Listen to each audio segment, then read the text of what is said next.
This week, your FedEx MEC resumes negotiations with the company with the assistance of the National Mediation Board. The goal is simple: to obtain the contract each of you have earned and deserve.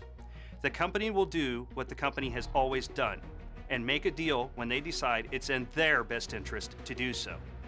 But your leadership will be there to represent your best interests. At times like these, unity is more critical than ever. Make no mistake, these negotiations are among the most consequential in the history of FedEx ALPA. I'd like to introduce you to someone who knows that all too well.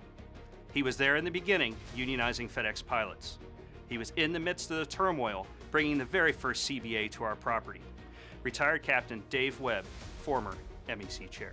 What I would tell the pilots would be, you have to pay attention.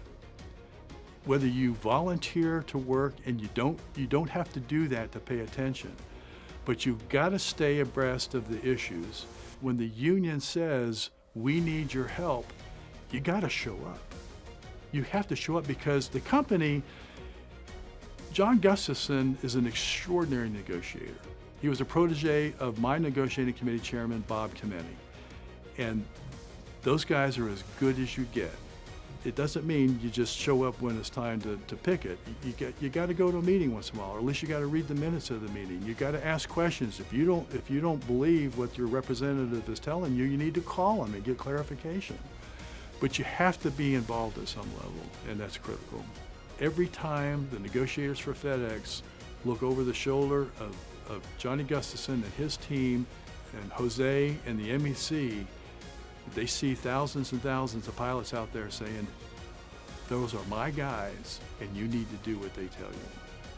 This is our union. It's what we decide to make of it. Stay informed, stay involved, and make your voice heard. What you choose to do now will shape your future. We need to speak with one voice. One ALPA. I'm all in.